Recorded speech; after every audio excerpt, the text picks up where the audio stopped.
Dante cache le papier de refus tandis que l'aura de Raphael Ainsworth réchauffe le couloir. La hiérarchie interdit les négligences, mais cette main douce détruit sa volonté. Dante cache le papier sous le grand lit tandis qu'un murmure lui demande de rester. Ici commence l'histoire du capitaine romantique, mon cœur. Dante a caché le papier de refus pour rester dans ce grand lit, alors n'oubliez pas de liker cette vidéo, de vous abonner et de vous exprimer dans les commentaires si vous vous seriez aussi rendu devant Raphaël. Allez-y. Dante Bailey vient de rentrer d'une mission de 3 mois et doit supporter les félicitations vides de ses supérieurs. Dès que le chef s'éloigne, le capitaine laisse échapper un soupir qui dit tout. Ces hommes sont raides comme des statues, ils détestent le protocole et n'en peuvent plus de cette posture de soldat parfait. Jusqu'à ce que Dante décide que la partie ennuyeuse est terminée et demande qu'on apporte de l'alcool. C'est le déclencheur dont ils avaient besoin pour passer, en un instant, d'un événement officiel à une fête totale. Après avoir risqué sa vie 3 mois sur le champ de bataille, l'équipe est euphorique. Et ils l'obligent à faire un toast. Dante comprend qu'il mérite ce moment de détente, alors il se prête au spectacle, même s'il le traite comme un ami de plus. Il prononce son discours habituel, remerciant tous d'être revenus vivants, et bien qu'il le taquine pour sa répétitivité, le toast scelle une loyauté absolue du groupe. Entre rire et bouteilles, l'ambiance est celle d'une véritable camaraderie, bien qu'il y ait celui qui le regarde en se disant qu'il est un salaud trop chanceux. Dante reste à regarder un blond qui est quasiment un rayon de soleil humain, et bien qu'il ne le dise pas, il pense que le gamin est tout simplement mignon. Tout très mignon, mais c'est là qu'on se souvient comment tout a commencé ce drame il y a 6 mois. Dante se souvient quand il a reçu le dossier de Raphael Ainsworth, un lieutenant tout juste diplômé issu de l'élite absolue. Le nom de famille vous prévient déjà qu'il s'agit d'un petit riche avec des relations au sommet, et Dante ressent immédiatement l'idée de devoir faire office de babysitter à quelqu'un aussi privilégié. Il sait que les forces spéciales ne sont pas un jeu, et qu'envoyer un novice dans des missions de vie ou de mort est une très mauvaise idée. Sa décision est claire en mission de vie ou de mort, c'est une très mauvaise idée. Sa décision est claire, il va refuser l'affectation, car il ne veut pas porter le fardeau d'un poids mort qui n'est là que grâce à son nom. Mais le destin a d'autres projets, et il lui barre la route dans le couloir. Raphaël se présente avec un salut militaire impeccable et une aura qui brille vraiment, laissant Dante sans voix, car il faut bien l'admettre, le gamin a une présence incroyable. Dante tient le papier de refus dans la main, mais la vibration de Raphaël est si positive qu'il finit par l'enterrer. Le gamin l'a acheté en 1 seconde. 6 mois plus tard, le nouveau est déjà le chouchou de tous. Et Dante le regarde de loin, en pensant qu'il est comme un énorme chien doux. Raphaël s'approche pour devenir sentimental et lui dire merci pour tout. Mais l'alcool l'avait déjà frappé fort et il traînait une fleur sans savoir comment il était arrivé là. Le jeune homme éclate en sanglots d'émotion. Et Dante est choqué, incapable de croire qu'on puisse avoir si belle allure même quand on est un désastre ambulant.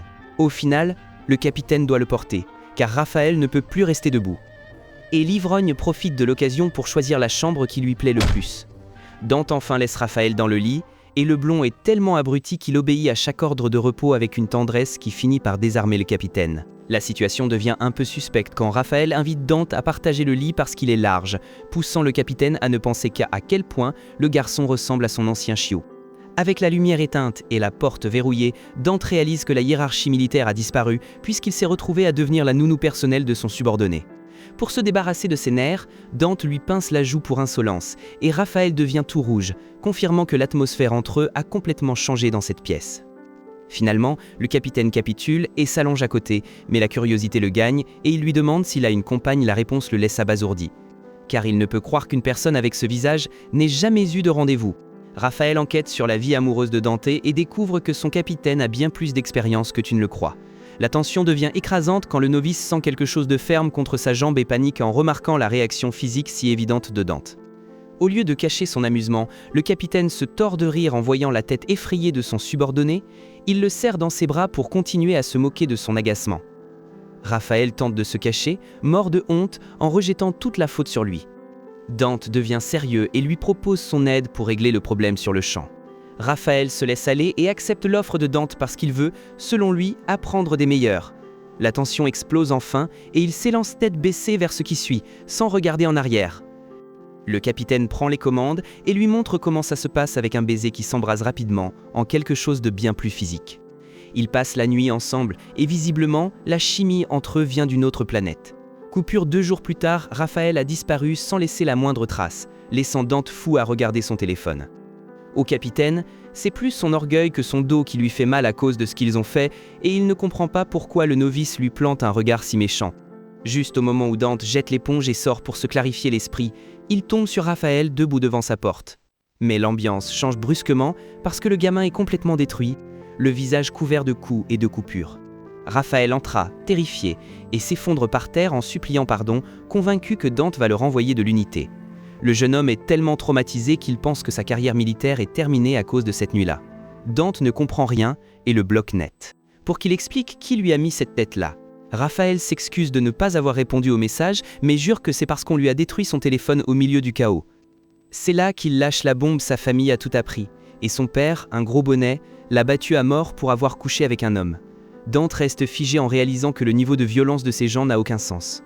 Le novice s'effondre entre larmes et lâche une confession qui vous laisse bouche bée, il dit qu'il est violeur et qu'il est venu se rendre. Le tour est si bizarre que même le capitaine se met à recalculer. Raphaël se met à détailler des moments intimes de la nuit, disant que Dante suppliait qu'on s'arrête et que lui, il a continué quand même quand il a perdu connaissance. Dante voudrait disparaître de honte et décide que la meilleure solution est de faire semblant de n'avoir rien entendu afin de préserver sa raison. Raphaël reste bloqué dans un cycle mental en répétant qu'il est un criminel, mais Dante se détend un peu en apprenant que le garçon n'a pas donné son nom lorsqu'il a avoué à sa famille. Le problème, c'est qu'il n'y a plus de retour en arrière. Raphaël a déjà été déshérité et jeté dehors à cause de cette malentendu. Dante décide que la seule façon d'arrêter ce drame est d'être brutalement honnête et lui explique que quand il a dit qu'il avait mal, ce n'était pas une demande pour qu'il s'arrête, mais une réaction à la manière dont le nouveau était doté. En gros, il lui avoue qu'au lieu de le repousser, il l'avait même supplié de se hâter pour finir d'entrer. Pour couronner le tout, le capitaine lui rappelle qu'il est un vétéran des forces spéciales et que Raphaël est un jeune recrue tout juste diplômé. Si Raphaël avait vraiment voulu l'arrêter, le garçon n'aurait eu aucune chance physique de le forcer. En voyant Raphaël soulagé d'avoir échappé à l'accusation de viol, Dante ne peut croire que le gamin soit heureux malgré la perte de sa famille et de son avenir en une seule journée. Dante se rend à la situation et commence à soigner ses blessures avec précaution, mais l'atmosphère change quand le novice, le visage en miettes, ose encore lui dire le capitaine est bien plus beau que lui. Raphaël est accablé par la culpabilité à 1000, mais Dante l'arrête net et décide qu'il est temps de faire face. Il demande au jeune recrue d'organiser une réunion avec son père afin de tout éclaircir et de mettre fin à cette histoire une fois pour toutes. Nous passons au face-à-face avec la famille impériale Ainsworth, le chef de l'armée, une gouverneure et une avocate militaire, tous avec une ambiance lourde. Raphaël est terrifié, mais Dante prend son équipement sur ses épaules et entre avec une assurance enviable. Sans détour, Dante explique au père que le garçon a tout mal compris à cause de l'alcool et que leur rencontre était entièrement consensuelle. Essentiellement, il efface le nom de toute la famille de son visage et fait clairement comprendre qu'aucune accusation n'a de valeur. La mère, qui était prête à étouffer l'affaire avec de l'argent et des avocats, reste figée en voyant qu'il n'y a rien à cacher.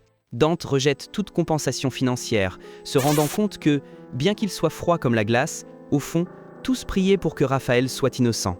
Avec l'affaire de l'agression supposée réglée, Dante se sent soulagé en constatant que le nouveau-né n'est pas aussi seul qu'il le pensait.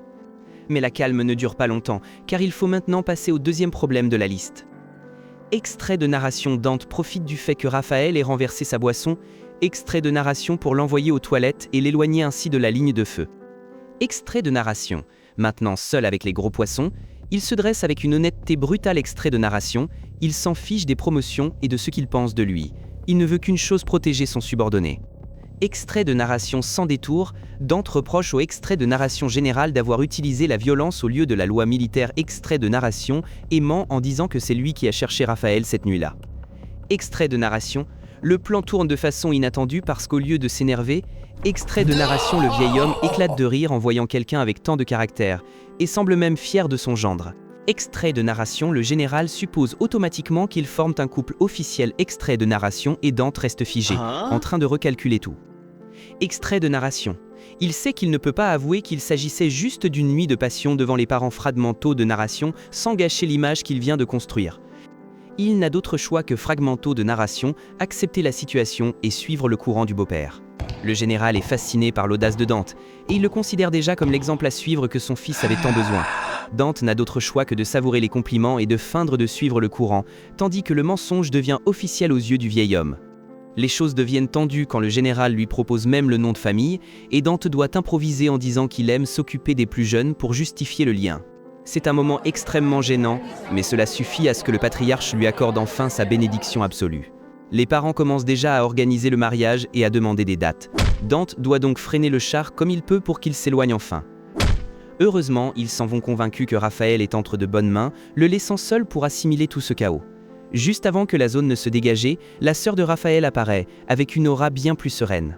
Elle lui propose une défense juridique gratuite au cas où il déciderait de porter plainte contre le général pour la racler.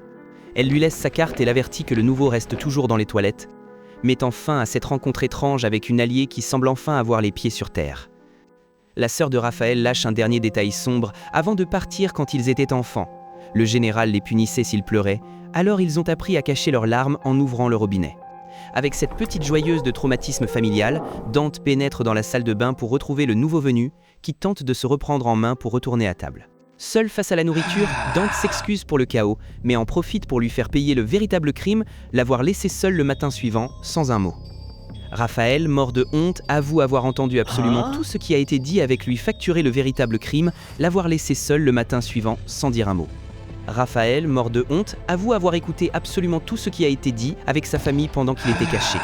Pour sauver la situation, Dante propose un plan pratique continuer à feindre la relation pendant un temps, puis se séparer naturellement afin de ne pas susciter de soupçons. Il estime que c'est ce qui est le plus juste, puisqu'ils sont passés d'une nuit sans importance à un engagement de mariage imposé par le général en moins d'1 heure. Dante propose même de s'éloigner pendant l'entraînement si la situation devient trop inconfortable, mais Raphaël panique et explose. Le nouveau avoue qu'il ne veut pas de distance parce qu'il est accro à Dante depuis le premier jour et qu'il ne peut plus cacher que ses sentiments sont réels.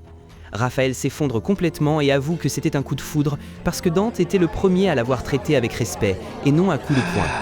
Entre des larmes, il avoue admirer tout chez son capitaine, de son leadership à son apparence physique, laissant le vétéran totalement abasourdi par tant d'honnêteté. La situation passe de tendre à un peu intense quand le jeune recrue révèle qu'il garde encore la première canette de soda que Dante lui a offerte, dans un flacon stérile. Dante ne peut croire le niveau de pureté et de dévotion du garçon, se sentant même coupable d'avoir été si distrait pendant tout ce temps. Sans savoir très bien comment réagir face à un tel niveau d'engagement émotionnel, Dante décide de freiner le moment et de reporter le reste de la conversation au lendemain. Il a besoin de temps seul pour assimiler le fait que son plan de fuite vient d'être complètement annulé par les sentiments réels de Raphaël.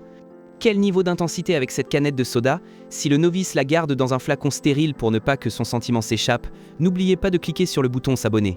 Mettez un j'aime à la vidéo et commentez quel autre manhwa vous voulez que je raconte ensuite. À bientôt!